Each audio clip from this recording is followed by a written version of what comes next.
Mire, las matemáticas es un lenguaje altamente formalizado, que ha surgido en la historia del género humano a instancias, es decir, para satisfacer las exigencias básicamente de dos disciplinas, la lógica y la física. En el mundo de la ciencia natural, en el mundo de la física y en el mundo de la lógica, que se caracterizan porque hay constancia en los fenómenos. Y en el mundo de la lógica, además de constancia, lo que hay es inmediatez en las conclusiones. En el punto de partida ya está incluido el resultado, aplicando instantáneamente las leyes de la lógica. O dicho de otra forma, la lógica carece de factor tiempo. Parte 1 de las premisas, silogismo y conclusiones. No hay tiempo. En economía, en cambio, el papel protagonista lo tiene la creatividad empresarial y el concepto subjetivo de tiempo. Hasta ahora no se ha descubierto ninguna matemática que permita utilizar su lenguaje en los ámbitos del tiempo subjetivo y de la creatividad humana. Cuando los economistas matemáticos dicen que en sus modelos está incluido el tiempo, ya veíamos que es una caricatura del tiempo, es una espacialización del tiempo. ¿Se acuerdan que hablamos del tiempo analógico frente al tiempo subjetivo, no? Ponían simplemente un subíndice en las variables y decían, ya hemos incorporado el tiempo, T1, T2, T3, pero eso no simplemente era presuponer que el futuro estaba dado y estaba por venir y que el tiempo es simplemente el movimiento, la cuarta dimensión. No tiene nada que ver con la conceptualización del tiempo que estamos utilizando en economía. Por eso, en economía no podemos utilizar matemáticas, porque las matemáticas es un corsé que incorpora un esquema de categorías conceptuales demasiado simple para desarrollar nuestra disciplina. ¿Se acuerdan que hablábamos de la clasificación jerárquica de órdenes? Y que un orden puede dar cuenta de los más simples que él, pero no puede darse cuenta ni de sí mismo ni de los más superiores. Pues bien, la matemática, a pesar de su aparente complejidad, es relativamente simple y no puede dar cuenta de órdenes tan complejos como la economía, donde se da la creatividad humana y el transcurso subjetivo del tiempo. A veces se dice que el lenguaje matemático es más preciso que el verbal. No es cierto. El lenguaje verbal es igualmente preciso que el más complejo de los matemáticos. Y además es mucho más flexible y puede dar entrada, y de hecho da entrada a la creatividad empresarial y al transcurso subjetivo del tiempo. ¿Por qué? Porque el lenguaje verbal ha surgido evolutivamente a lo largo de generaciones y generaciones de seres humanos, cada uno de ellos desarrollando su creatividad, haciendo un guión de película o lo que fuera. Es decir, plasmando precisamente aquellas realidades que la matemática no puede dar cuenta de ellas. La creatividad empresarial, el transcurso subjetivo del tiempo. Fíjense todas las sutilezas del lenguaje verbal que no se pueden incorporar en el lenguaje matemático. Lo que se sugiere con una palabra, incluso con una mirada. ¿Cómo usted va a matematizar eso? El lenguaje verbal es, en todo caso, igual de preciso y además mucho más general y flexible que el lenguaje matemático. Además, en matemáticas, los pasos intermedios no tienen sentido, salvo el sentido estrictamente operacional. Paso intermedio de matemáticas, ¿qué son? Lo hemos aprendido en el colegio, en el instituto, ¿no? Lo que está a la derecha sumando, pasa a la izquierda restando. Lo que está en un lugar multiplicando para el otro, dividiendo. Se saca factor común. Esto es una operativa mecánica. Pero no tiene más sentido que el operativo. Entonces, ¿qué problema hay con el uso de las matemáticas en economía? Que se parte de una premisa y entonces se empieza a operar con los pasos intermedios según las normas de la matemática y se llega a un resultado. El pretender que ese resultado se da en la vida real porque la operativa intermedia es correcta es un gravísimo error. Puede ser que la operativa intermedia no tenga ningún sentido en términos de teoría económica. Lo vamos a ver cuando estudiemos el multiplicador keynesiano. Los pasos intermedios en matemática no tienen sentido en términos de teoría económica, solo tienen sentido en términos del automatismo de la operativa matemática. Y esto puede ser que esté totalmente de espaldas a la realidad de lo que sucede en economía. Además, en matemáticas se cae en el vicio del razonamiento circular. Se utilizan las funciones if de x, y se puede poner la inversa, si la proyección es biyectiva, x g de y.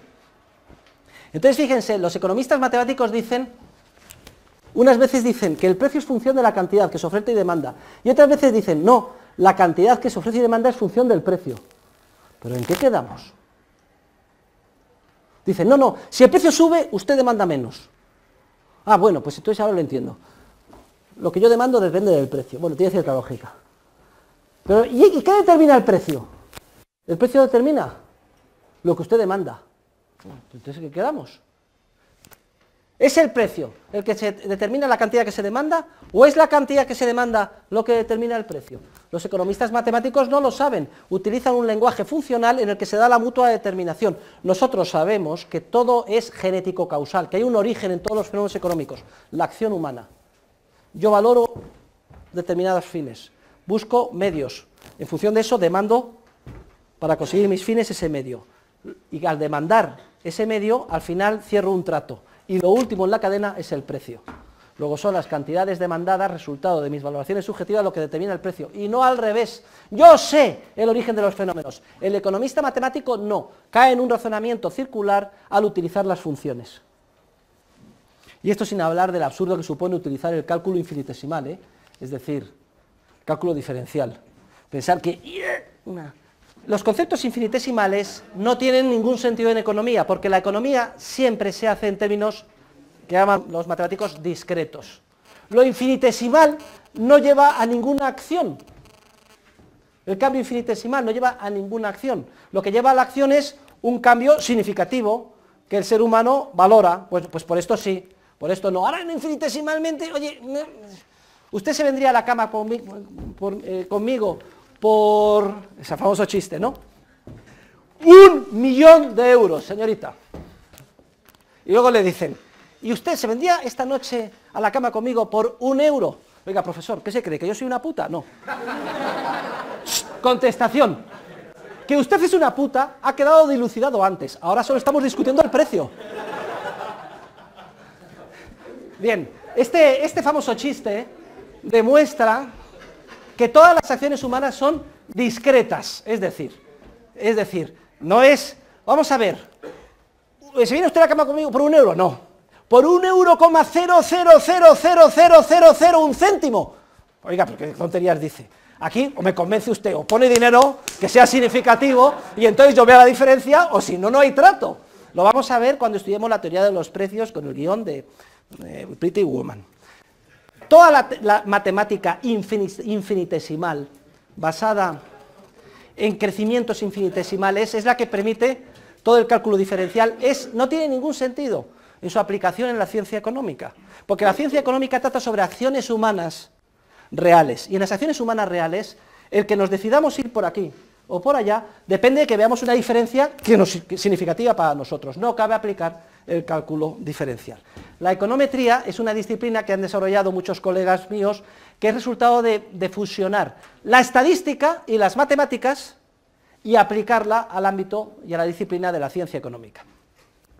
Como es lógico, la econometría es doblemente viciosa, porque a todos los errores de la estadística le añade todos los de las matemáticas. El lema de la sociedad econométrica es: la ciencia es medida. Qué lema más rimbombante. Y no saben ustedes el esfuerzo y las esperanzas que se pusieron en la econometría, sobre todo a lo largo del siglo XX. Todas las esperanzas que se habían puesto en la econometría se han desmoronado como si fuera un castillo de naipes.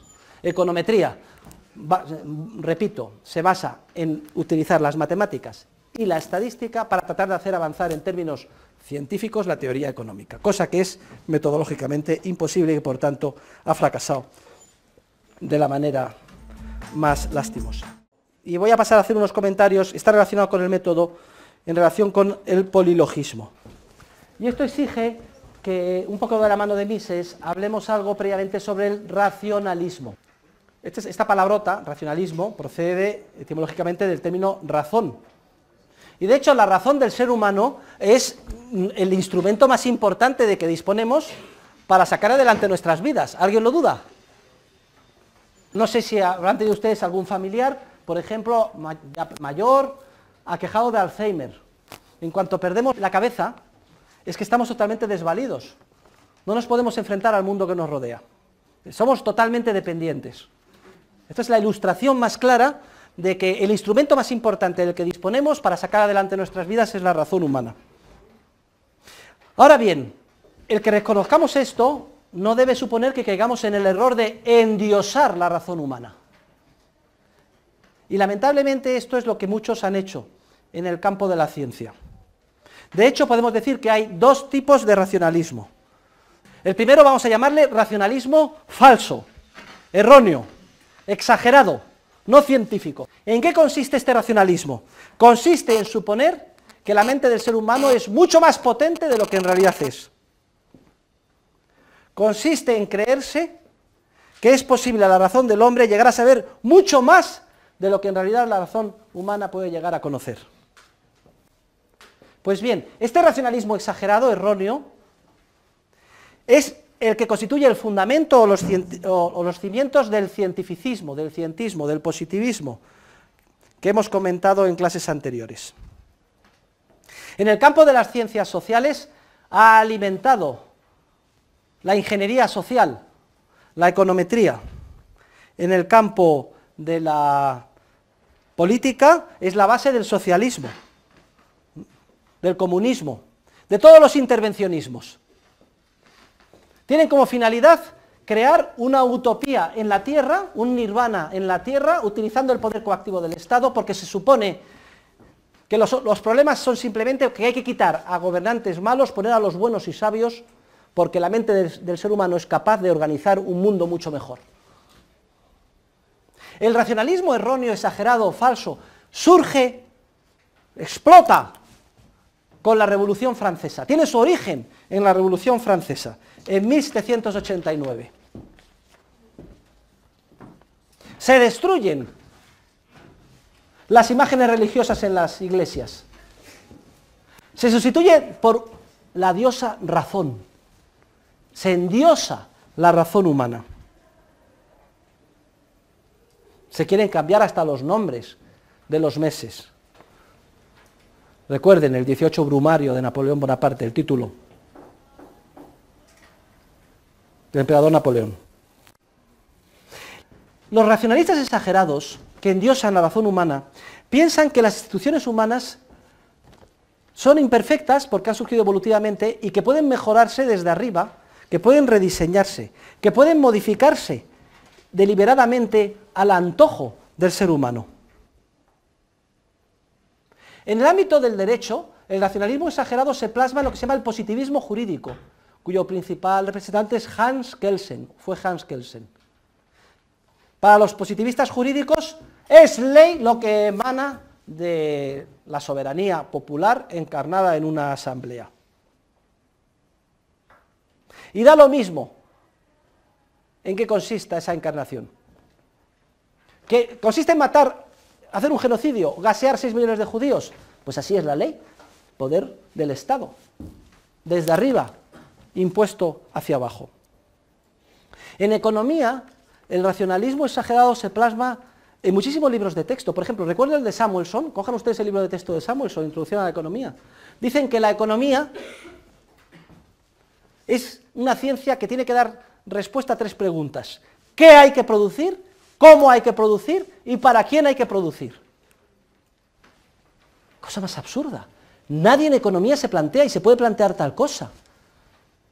Fíjense, están cogiendo el punto de vista de un ser omnisciente y superior que nos miraría a todos como si fuéramos hormiguitas y dirían, un momento, ¿qué vais a producir? ¿Cómo lo vais a hacer y para quién? Nadie se plantea en la sociedad tal cosa. Nadie actúa pensando qué va a producir la sociedad. Lo que hay es millones y millones de seres humanos interactuando entre sí, tratando de sacar adelante sus vidas. Unos tratando de producir unas cosas para venderse a otras, para conseguir un beneficio, para conseguir tal fin, para conseguir tal objetivo. El mero hecho de plantear el problema económico de esta manera ya demuestra esa arrogancia cientificista del racionalista exagerado, emborrachado de su propia importancia. Pero es que el racionalismo exagerado es peligrosísimo. Todos los conflictos sociales, todas las guerras, todos los genocidios que podamos concebir tienen su origen en el racionalismo exagerado, en tratar de hacer un mundo mejor, desde arriba a imponerlo por la fuerza a los demás. Frente al racionalismo exagerado vamos a poner otro racionalismo, un racionalismo que vamos a calificar de racionalismo verdadero o correcto. Es un racionalismo humilde.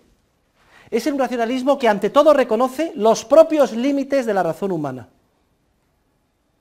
Es un racionalismo que denuncia el cientificismo, el cientismo, el positivismo. Es un racionalismo que reconoce que el ser humano se aprovecha, vive, gracias a innumerables instituciones que no han sido creadas de forma deliberada, sino que han surgido de forma espontánea. Por ejemplo, el lenguaje español, el castellano, no lo ha creado nadie de forma deliberada, ha surgido de forma evolutiva. El derecho, la moral, etcétera. Que entiende que no cabe mejorar esas instituciones desde arriba sin destruirlas. Que concibe la economía precisamente como el estudio científico de esos procesos espontáneos de cooperación social. Es contrario al positivismo de Kelsen.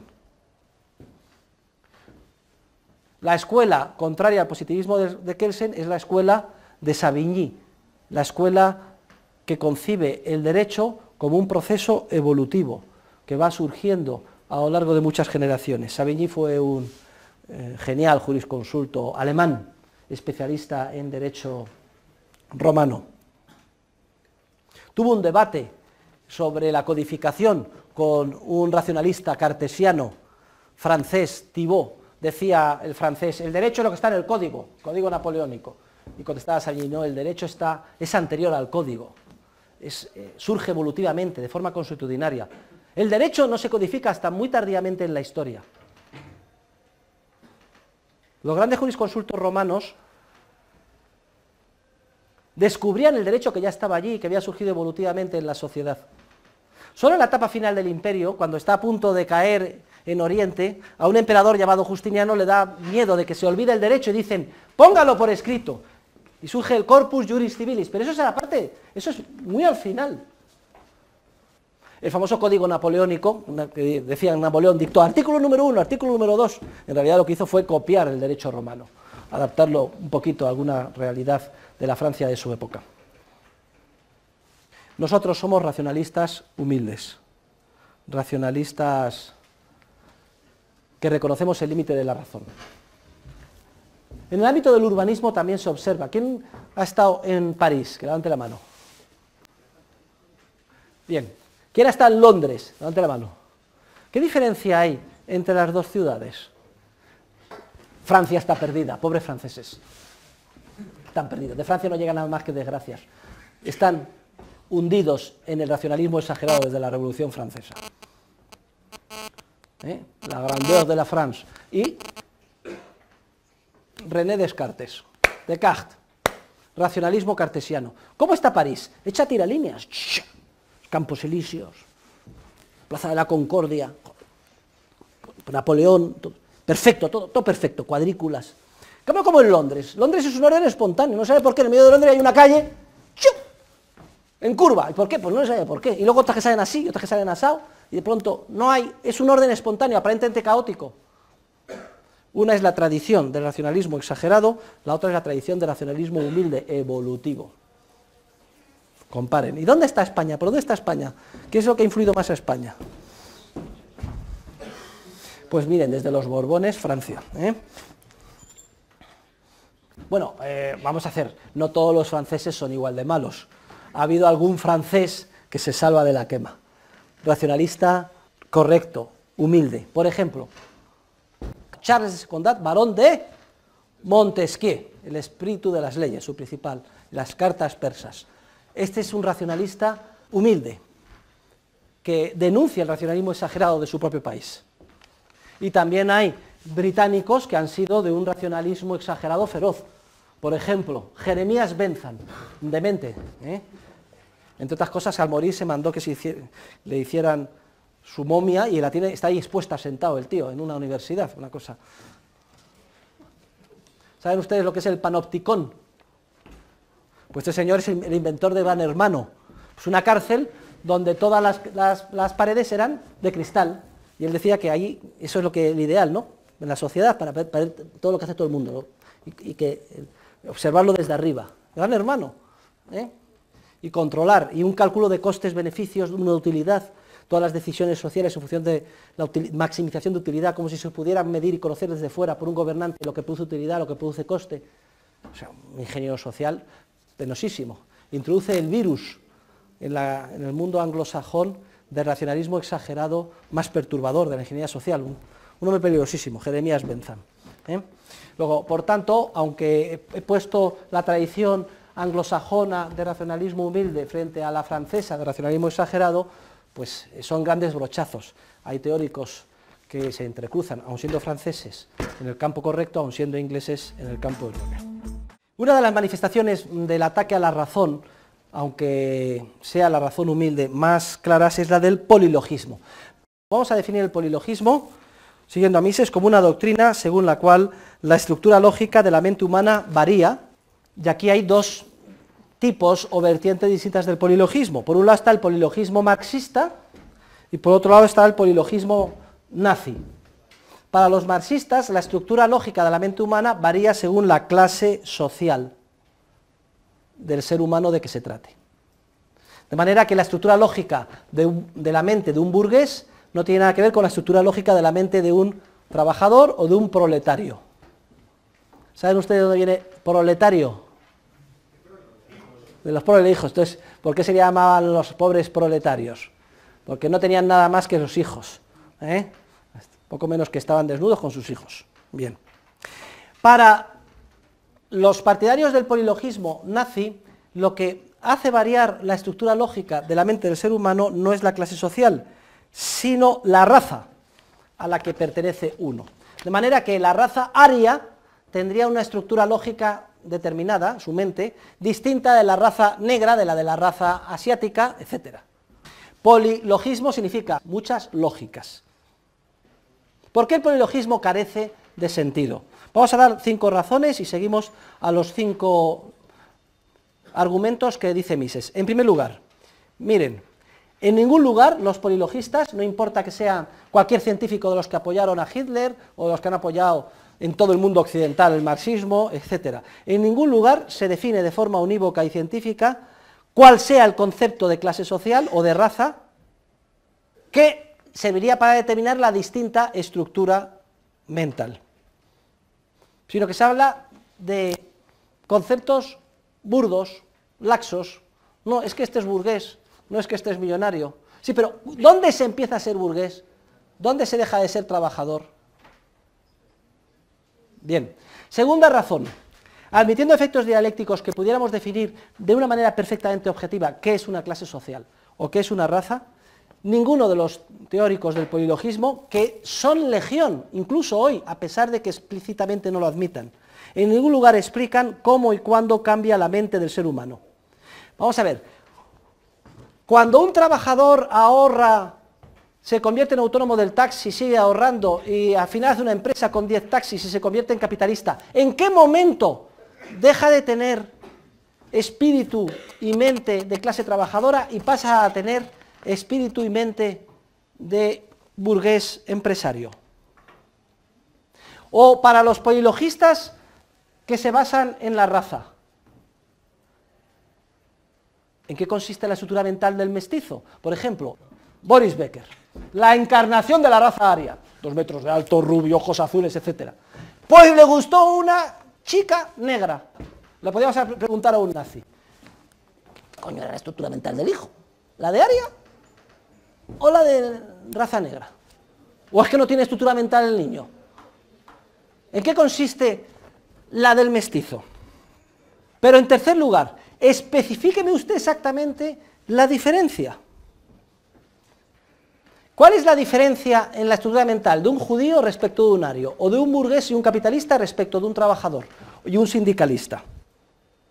Pero, cuarto lugar, que esto todavía es mucho más desconcertante, ¿por qué muchos teóricos marxistas tuvieron la suerte de incorporar la estructura mental y los intereses de la clase trabajadora si pertenecían a la clase burguesa? Porque recordemos, el señor Karl Marx fue obrero. Karl Marx, léanse ustedes la biografía del señor Marx, que no tiene desperdicio. Era el típico pijo, hijo de papá. Su padre, un acaudalado abogado. La diversión del niño era acostarse con el servicio doméstico y dejar embarazadas a las chicas de servicio. ¿Por qué motivo este señor acaudalado Léanse las biografías de Marx. De pronto se ve imbuido del interés de la clase proletaria. Pero no vamos a hablar de Carlos Marx, vamos a hablar de su principal mentor, Federico Engels. Pero ¿saben ustedes a qué se dedicaba Federico Engels? Empresario textil, fábricas de tejido, con miles de trabajadores explotados, y él es el que estaba imbuido del espíritu de la clase trabajadora. ¿Me pueden ustedes explicar por qué arte de Birlibirloque,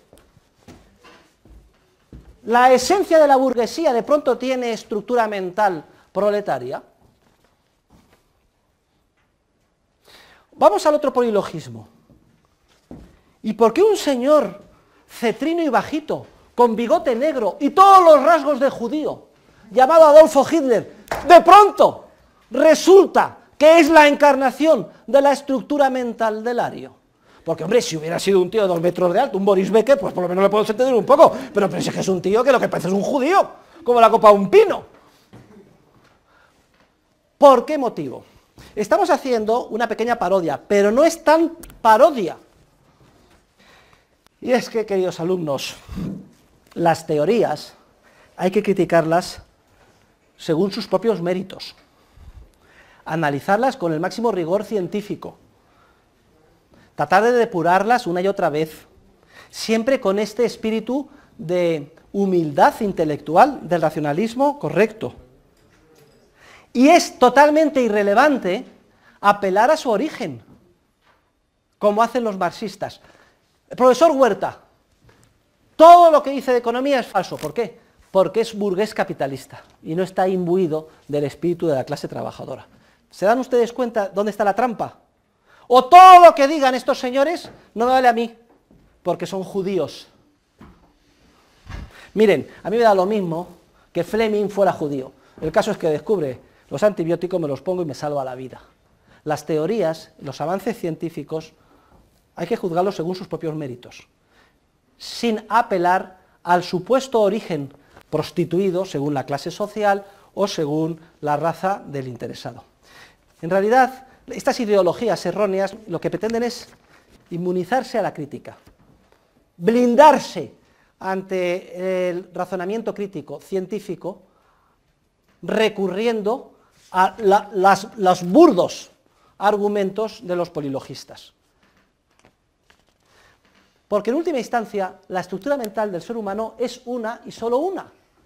Y solo puede ser una porque no cabe concebir otra. La categoría lógica del sí es una y la categoría lógica del no es otra.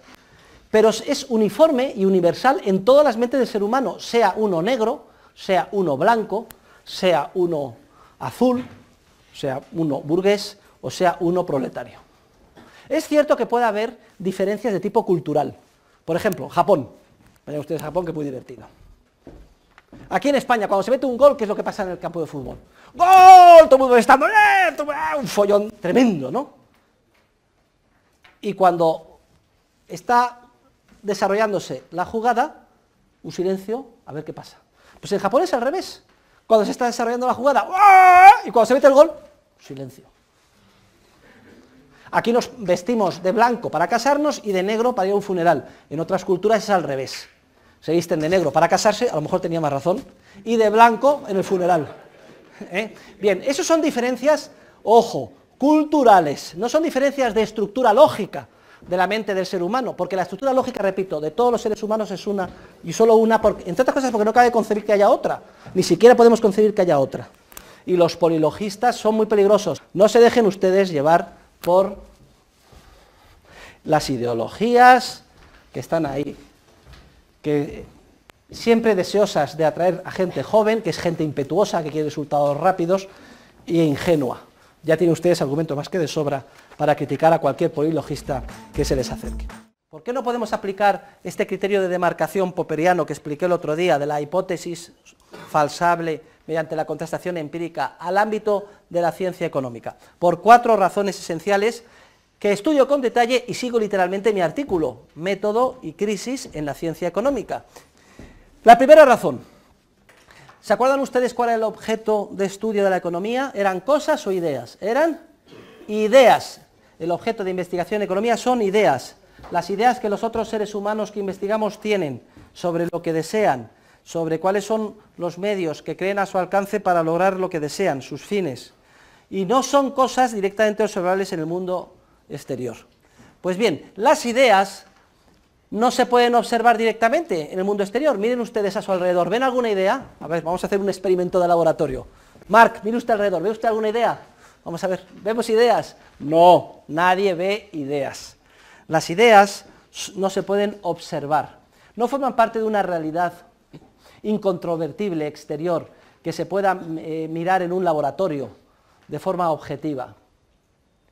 Los positivistas insisten en que ese laboratorio puede ser la historia, pero caen en ese círculo vicioso, porque no cabe hacer la historia si no se tiene la teoría previa. Las ideas no se pueden observar, las ideas solo se pueden interpretar, y para esto se precisa un arsenal teórico previo, una teoría previa. La teoría habrá de elaborarse por otros procedimientos metodológicos distintos a los de ir a la realidad para ver si la realidad contrasta o no, confirma o no la contrastación empírica a la teoría. Un cosmético es un cosmético, un trozo de papel es dinero. Una palabra, por ejemplo la palabra rosa, pronuncio ahora rosa, es una palabra con significado no en función de lo que se observe desde fuera, sino en función de lo que los seres humanos piensan que el compuesto químico es. Les servirá para ponérselo por la noche, hidratarse la piel y estar más guapos. O piensan que ese trozo de papel otro lo aceptará como un medio de intercambio. O piensa, ustedes en castellano cuando oyen mi expresión rosa, piensan inmediatamente, identifican y piensan la idea que eso hace referencia a una flor, por cierto, muy bonita, que huele muy bien, pero con espinas. Si no tuvieran ese esquema conceptual previo, si nunca hubieran escuchado una palabra en español, por ejemplo, Mark Schilling no hubiera nacido en España, ni hubiera dado clase de español, y escuchara rosa, pues no sabría a qué me estoy refiriendo. Pero, fíjense, lo único observable es lo que oímos, rosa, pero es un término, porque inmediatamente identificamos, si no supiéramos español diríamos, qué cosa más rara, rosa, ¿qué es esto? ¿Qué significa? Sí, tengo una idea e inmediatamente conecto el sonido con la flor. Idea. Y la idea es la teoría. Yo tengo la teoría, la idea de rosa en la cabeza y la conecto con el término. Bien, luego la primera razón por la cual no es aplicable el método de contrastación empírica a la economía es nuestra vieja amiga de que la economía no trata sobre cosas, alumnos. No trata sobre toneladas de petróleo, millones de euros físicos. La economía trata sobre ideas, es una ciencia que trata sobre realidades espirituales. Las restricciones en economía no vienen impuestas por restricciones físicas del mundo exterior. Porque basta una idea revolucionaria para que todas esas restricciones queden eliminadas. Basta con que se descubra un carburador el doble de eficiente en términos energéticos para que eso equivalga a haber descubierto el doble de existencias de petróleo. En el siglo XIX había un clamor tremendo a finales. Se van a terminar las existencias de carbón. ¿Qué va a pasar? Se va a paralizar el mundo. Caos. La industria no podrá. ¿Y qué ha pasado de todo eso? Pues nada, que se descubrió un motor de explosión, el petróleo y otra energía nueva. El Club de Roma, hace no muchos años, decía, estamos en el peor de los mundos, se van a agotar los recursos, ya no queda níquel, ni cobre, ni están agotadas la capacidad de producción agrícola, va a haber hambre. Se reunían en el Club de Roma y decían, necesitamos la ONU, necesitamos gobiernos, necesitamos prepararnos, necesitamos intervención. Hubo un economista de mi escuela, Julian Simon, en paz descanse, que dijo, sí, pues estáis totalmente equivocados, porque la economía no trata sobre todo esto que a vosotros os asusta, restricciones del mundo exterior, trata sobre ideas. Os hago una apuesta, que de aquí a 20 años, el precio de todo eso que a vosotros os agobia va a reducirse en términos reales en un porcentaje muy alto, y además que las existencias van a aumentar y que no va a haber la escasez que decís, sino que va a haber abundancia. Se rieron todo el mundo de él, hizo la apuesta, pasados los 20 años y la ganó. Todo lo que se pensaba que se iba a agotar y que iba a haber una restricción, resulta que al final no la hubo, y el mundo siguió creciendo, gracias a la creatividad empresarial, porque el mundo lo mueven las ideas, y la ciencia económica trata sobre ideas, y el objeto de investigación de nuestra disciplina son ideas, creatividad empresarial. Segunda razón por la que no es aplicable el método de contrastación empírica en economía, y es que los fenómenos de la acción humana, que son los que estudiamos, son fenómenos complejos. Son fenómenos complejos que no se pueden aislar, que no permiten experimentos de laboratorio. Es decir, en un laboratorio, en la física o en la química, tú puedes aislar, dejando inalterados todos los factores que influyen en un fenómeno menos uno, y ver exactamente qué influencia tiene. En cambio, en economía, las leyes que construimos son del tipo leyes de tendencia, o como decimos los economistas, leyes ceteris paribus. Ceteris paribus, tomen nota, es un latinajo, latín, significa manteniendo todo lo demás igual. Las leyes en economía, por tanto, se enuncian de la siguiente forma. A igualdad de circunstancias, ceteris paribus, es lo que significa ceteris paribus, un aumento de la demanda tiende a hacer subir el precio. Pues bien, lo que estoy diciendo es que en el mundo real nadie es capaz de observar nada ceteris paribus. En la historia no se puede decir ceteris paribus, es decir, un momento, mundo de ahí fuera, que todo el mundo se quede quieto, todo el mundo que estaba, una fotografía, quedamos todos quietos así, que nadie piense nada nuevo, que nadie descubra nada, que no haya ningún cambio de gustos, que no se descubra ninguna fuente nueva de abastecimientos, que no se introduzca ninguna innovación, todo el mundo paralizado. Entonces se paraliza la humanidad, menos, todos paralizados, menos que haya más oferta de patatas en Irlanda, y vamos a ver qué pasa con el precio. No cabe hacer experimentos de laboratorio en el mundo. No hay ningún fenómeno observable en el mundo ceteris paribus. No podemos aislar en el mundo solo dos factores, dejando todos los demás aislados, congelados, sin posibilidad de cambio. Esto significa que los fenómenos que estudiamos son fenómenos complejos. Los fenómenos que constituyen la historia son fenómenos complejos, que no se pueden aislar, no permiten experimentos de laboratorio. En la realidad, jamás ningún científico en el pasado, ni en el presente, ni en el futuro será capaz de observar nada ceteris paribus, a igualdad de circunstancias. Y por tanto, no podemos contrastar leyes ceteris paribus en una realidad que es continuamente cambiante y en la que no podemos paralizar el mundo. Esta es la segunda razón por la que no es aplicable el método de la contrastación empírica. Tú no puedes llegar a una ley en términos lógicos de que a igualdad de circunstancias un aumento de la demanda tiende a hacer subir el precio y decir, vamos ahora a contrastar empíricamente esta ley en la realidad. Para contrastar esa ley en la realidad deberías de ser capaz de paralizar todo el mundo, todos los seres humanos, que nadie descubriera nada, ni quedara nada nuevo, y aislar solo dos fenómenos y ver si aumentando la demanda subía o no el precio. Tal cosa no es posible. Y es que, vuelvo a insistir, el proceso de investigación en economía es al revés. Primero deducimos la ley en términos puramente teóricos, y luego con esa nos podemos atrever a poner orden en el inmenso magma de hechos aparentemente inconexos que constituyen la historia, y podemos empezar a entender algo de lo que nos rodea en términos históricos. Claro, el ser humano desde que somos pequeños tenemos que interpretar la historia porque si no estaríamos perdidos. Y no venimos a economía, ni nos hemos leído la acción humana, ni los libros del profesor Huerta, ni hemos hecho el curso. Entonces, no nos debe de sorprender la cantidad de tonterías que se dicen. Lo que les decía antes, la inmensa mayoría de lo que pensamos sobre lo que sucede en el mundo es falso. Porque el esquema interpretativo que utilizamos explícita o implícitamente es muy pobre, erróneo, en su mayor parte. Tercera razón por la que no cabe la contrastación empírica en economía, y es que en nuestra disciplina no hay constantes, todos son variables, todo está en continuo cambio, no hay relaciones funcionales, no se pueden efectuar medidas. Si no hay constancia, no se puede medir. Anda, pero ¿qué dice el profesor? Pero que en economía no medimos, pero si estamos todo el día midiendo millones de euros, que si el PIB sube, que si el índice de precios al consumo, todo el día midiendo. No se dejen ustedes engañar, esas medidas nada tienen que ver con las medidas del mundo de la física. El metro es la 10.000.000ª parte del cuadrante terrestre y está con un metal especial, una muestra en París, y es objetivo. Cuando hay frío, según sea la escala de Fahrenheit o Celsius, sabemos que son 0 grados, 1 grado, 2 o -2, y eso es objetivo para todo el mundo. En economía no existen varas de medir, porque no hay constancia y todo está continuamente variando.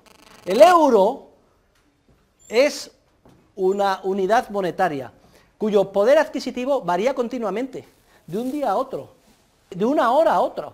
Es como si la vara de medir, el metro, una vez fuera más ancho, otra vez más estrecho. Todas las medidas en economía son muy burdas en comparación con las del mundo de la física y siempre están sometidas a la interpretación histórica del empresario que las utiliza. Eso de que un balance es objetivo y va a misa, son todo interpretaciones, resultados de interpretaciones y decisiones que a efectos prácticos son muy útiles y que vamos a ver qué papel juegan en el cálculo económico, pero no tienen nada que ver con la certeza de las medidas que se utiliza en la ciencia natural, porque repito, en economía todos son variables, todo está continuamente variando, no existen constantes, y por eso tampoco se puede ir de forma objetiva a una realidad para tratar de contrastar las teorías. Y en cuarto y último lugar, me gustaría mencionar, siempre lo hago y así lo señalo en el artículo, la contradicción a la que caen la inmensa mayoría de mis colegas, que son los economistas matemáticos del equilibrio. Esto ya es incluso hasta de risa, vamos. Porque desarrollan modelos matemáticos de equilibrio en los que el mundo no cambia, son los únicos matematizables, y pretenden contrastarlos en una realidad que está en continuo desequilibrio. Esto ya es clamoroso, clama al cielo. Luego, la conclusión a la que llegamos, ¿cuál es? Que no cabe aplicar el método de la contrastación empírica en la ciencia económica y que tenemos que desarrollar nuestra disciplina en base a otros procedimientos metodológicos que son los que vimos al estudiar el epígrafe titulado El método de la economía política. Hay dos disciplinas relacionadas con la economía que son especialmente dañinas. Una es la estadística y otra es las matemáticas, son las matemáticas. Vamos a ver qué comentarios hacemos sobre la estadística y las matemáticas. Bueno, para empezar, estadística procede etimológicamente ¿de dónde? De Estado. ¿Por qué la disciplina de la estadística tiene un nombre que procede de Estado? ¿Saben ustedes por qué nació Jesucristo en Belén? ¿Por qué motivo? Porque un emperador romano que se llamaba Octavio Augusto decidió hacer un censo estadístico. En pocas palabras, censar a los súbditos del imperio con fines impositivos. Cada una de las cabezas censadas iba a tributar una cantidad determinada y quería saber cuánto podía exprimir a la gente. Fíjense, ¿eh? Por eso surgen las primeras estadísticas. Siempre sospechen de la estadística. Decía Lenin, los que quieren regular la sociedad desde arriba en base a mandatos coactivos, los socialistas, decía que había que organizar la economía como si fuera el departamento de correos y que en la economía socialista, en el ideal comunista, la agencia más importante sería el Instituto Nacional de Estadística. Joder, pues para ponerse a temblar, un liberal, yo creo que el objetivo que tenía que hacer es acabar con los servicios de estadística. Las estadísticas están muy bien si las utilizan las empresas, pero si caen en manos del Estado es solo para, recuerden lo de Jesucristo, conseguir información para nada bueno, para tratar de dirigir nuestras vidas, imponer más impuestos, etc. Esto es una digresión al margen de lo que estábamos explicando ahora, simplemente para que ustedes conecten cómo el nombre de la disciplina procede de la intervención coactiva del Estado. La estadística puede considerarse, como, en el mejor de los casos, como un método auxiliar de cierto valor para la investigación histórica, para hacer historia, permitir la economía aplicada. Y de hecho, muchos historiadores utilizan estadísticas más o menos copiosas, más o menos detalladas, sobre fenómenos que analizan. Estadísticas de precios, etc. Pero ojo, la estadística no permite en forma alguna obtener conocimientos teóricos, por tanto no es útil para la economía teórica. ¿Por qué? Porque la estadística solo permite, primero, recopilar información del pasado. Nunca se han hecho estadísticas sobre información del futuro, siempre es sobre lo que ha pasado, bien sea el pasado lejano, el pasado medianamente lejano, el pasado próximo o el pasado inmediato. Dense cuenta que muchas veces los telediarios se alimentan de noticias con estadísticas. Cuando no tienen una noticia, cuando no hay una noticia para decir y hay que rellenar la media hora, ¿qué es lo que hacen? Pues una estadística. Ustedes no han estado en la televisión con un encargado de telediario, yo he estado con Jesús Álvarez, con Matías Prats. A veces la situación es desesperada, tienen que hablar durante media hora y no hay noticias. Y hay que hablar durante... ¿Usted no se ha dado cuenta que siempre, no importa las noticias que haya, dura media hora el telediario? ¿Cómo es posible tal cosa si de pronto no hay noticias? Pues si no hay noticias, se inventa las noticias. ¿Y cómo se inventan las noticias? Pues muy sencillo. Necesito una estadística, una encuesta. Se paga inmediatamente, ya tengo una noticia. El 65% de los españoles hacen el amor menos de 2 veces a la semana. Y ya tiene con un comentario con eso, se hace una pregunta por la calle, ¿y usted qué opina? Y hay notición. Todo esto es ficticio, pero además, eso da alguna información. Bueno, habría muchas teorías, respecto de si te han dicho la verdad al contestar o no, cómo has hecho las preguntas, el margen de error que hay. Vamos a suponer que está bien hecha la encuesta, que no hay sesgo, etcétera.